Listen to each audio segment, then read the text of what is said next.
Assalamualaikum warahmatullahi wabarakatuh. Kembali berjumpa dengan saya Agus Surahmat Pawirorjo dalam channel ASP Channel. Salam tegas. Siang hari ini Ba'da Jumat ya. Kebetulan turun dari sholat Jumat banyak yang menanyakan berkaitan dengan persoalan gugatan perdata di Pengadilan Negeri Serang.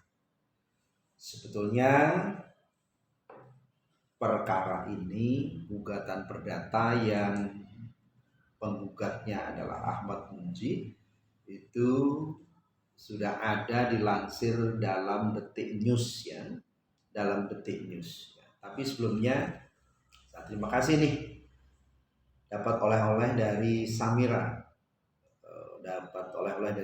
Travel, oleh-oleh umroh katanya.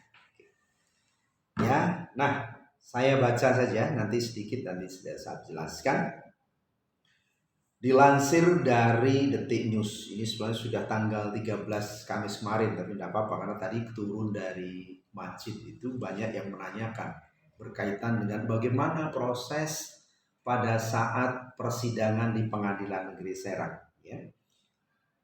Sidang gugatan terkait pendirian gereja HKBP Maranatha Cilegon oleh penggugat Ahmad Munji tidak dihadiri oleh Menteri Agama Yakut Khalil Qomas. Gugatan ini atas nama pribadi meskipun Munji adalah sekjen pengurus besar Al-Khairiyah. Jadi gugatan yang dilakukan ya oleh gugatan yang diajukan oleh Ahmad Munji itu atas nama pribadi gugatannya ya. Ada berapa lembar? Ada 11 lembar ya, ada 11 lembar gugatan Ahmad Munji. Saya lanjutkan. Munji mengatakan dirinya hadir di sidang perdana dengan gugatan perkara nomor 151 garis miring G garis miring 2002 garis miring PN Serang. Jenis gugatan ini adalah perbuatan melawan hukum.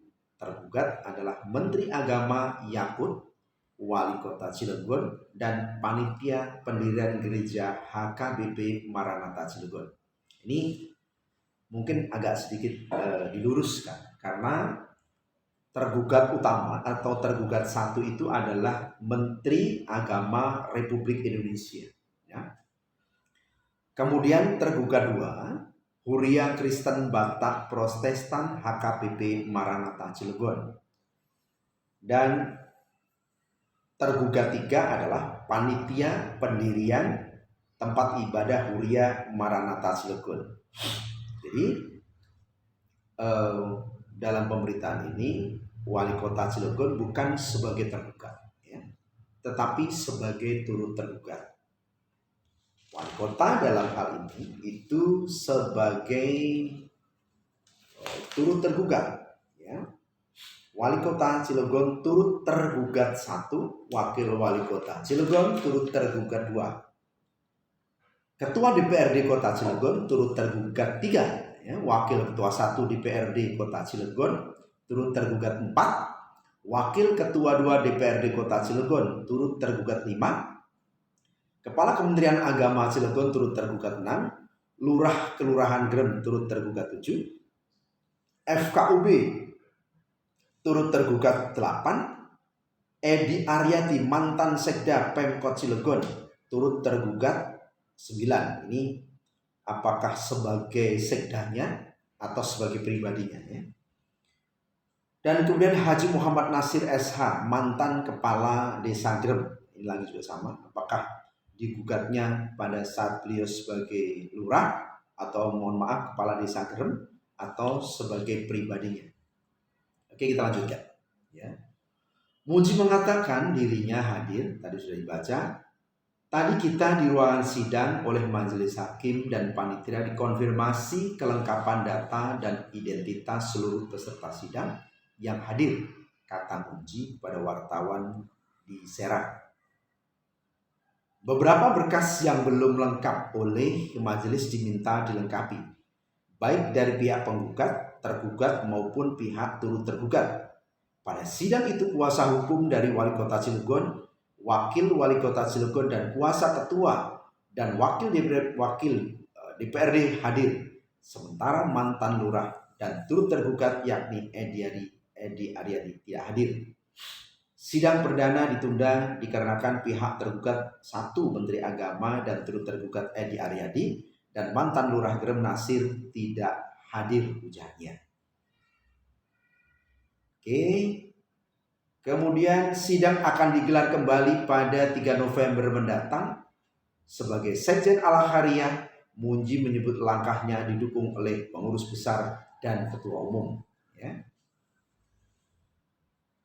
Tapi dalam gugatan ini Munji bukan bertindak ya, atas nama Al-Khairiyah, ya, meskipun didukung, ya, tetapi dalam posisi ini bertindak atas nama pribadinya.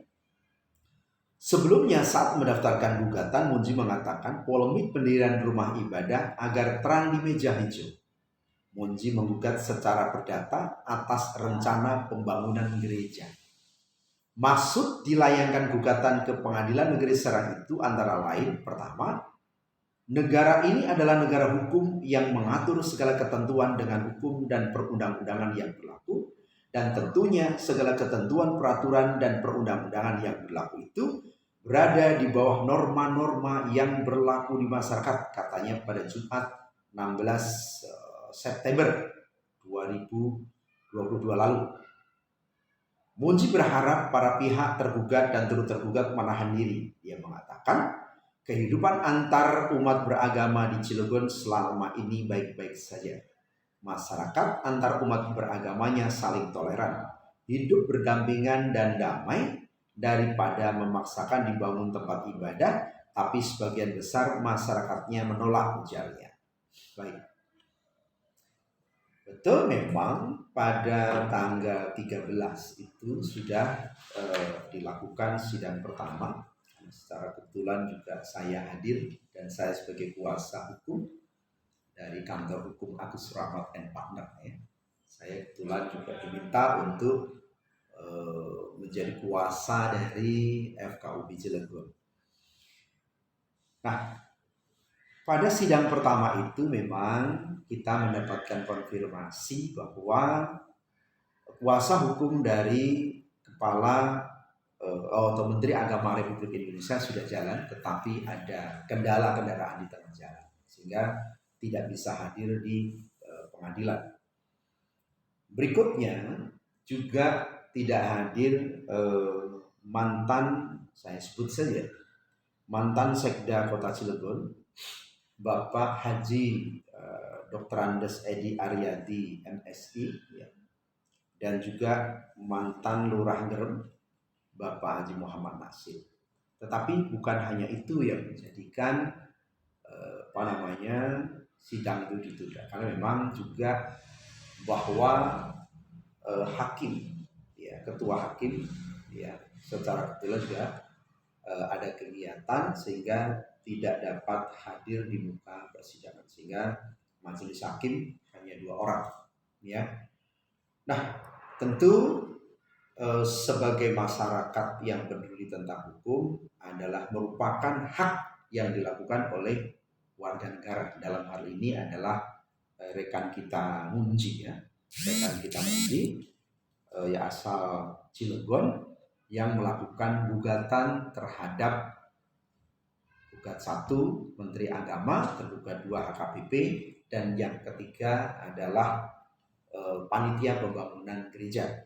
Adapun yang selebihnya itu adalah para turut tergugat.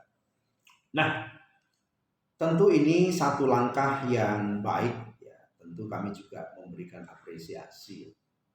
Nanti kita akan lihat, kita akan bedah perkara itu yang tentu berdasarkan SEMA nomor 1, ya.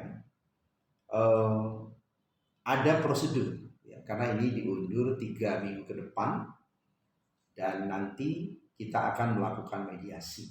Seperti apa nanti pada saat mediasi tersebut, apa keinginan daripada penggugat dan apa juga keinginan jawaban daripada tergugat maupun juga para turut tergugat.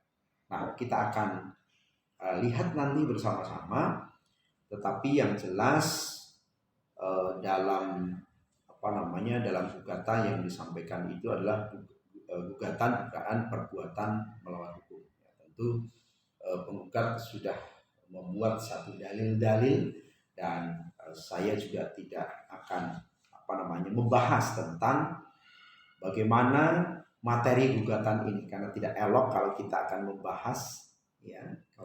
membahas tentang materi-materi gugatan, tetapi setidaknya saya ingin beberapa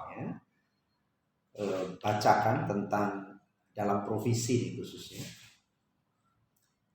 Dalam provisi ini bahwa tergugat 1, tergugat 2, dan tergugat 3 agar membatalkan rencana pendirian tempat Kuria Maranatha Cilegon mengingat adanya pencabutan atau persetujuan pendirian gereja dari masyarakat setempat, tidak terpenuhinya syarat ketentuan pendirian rumah ibadah, dan adanya kegaduhan serta gejolak penolakan masyarakat yang mengganggu stabilitas kondusivitas daerah yang berpotensi menjadi konflik horizontal karena persoalan syarat. Ya, oke, nanti kita juga akan mendengar balasan dari tergugat maupun juga para turut tergugat yang tentu tidak elok kalau kita akan bahas di sini karena tahapan-tahapannya masih panjang. Ya, masih ada proses mediasi di pengadilan. Baru kalau proses mediasi itu tidak tercapai, maka akan masuk nanti jawaban dari para tergugat maupun juga para turut tergugat. Selesai dari itu masih ada replik, ada duplik, ya kan? Dan kemudian pemeriksaan saksi dan juga pemeriksaan surat dan kesimpulan baru keputusan dari pengadilan. Memang tentu para tergugat maupun juga turut tergugat apakah juga akan menggunakan haknya melakukan eksepsi atau tidak, nanti juga kita akan lihat. Karena dengan eksepsi itu apakah kemudian juga perkara ini bisa berlanjut ataupun tidak. Tetapi kita memaknai bahwa ini adalah langkah yang diinginkan oleh masyarakat Cilegon dalam rangka untuk agar tidak terjadi kegaduhan sekali lagi di tengah masyarakat. Nah, tentu saya akan mendalilkan dan mendasarkan berkaitan dengan dugaan perbuatan melawan hukum ini bukan hanya terhadap gugatannya saja, tetapi landasan kami terkait dengan pendirian rumah ibadah tetap pada SKB 2 Menteri, ya, nomor 8 dan nomor 9 tahun 2006. Karena ini sebagai landasannya. Kita tidak bisa untuk sementara waktu bergeser dari landasan-landasan itu. Tetapi yang perlu kami sampaikan kepada rekan-rekan, kepada semuanya, baik masyarakat Cilegon maupun juga di luar Cilegon, yang sama-sama memantau ya tentang proses gugatan di pengadilan ini, bahwa Wali Kota Cilegon, Wakil Wali Kota Cilegon, Ketua DPRD, Wakil Ketua DPRD, mantan Sekda dan juga mantan Lurah Gerem,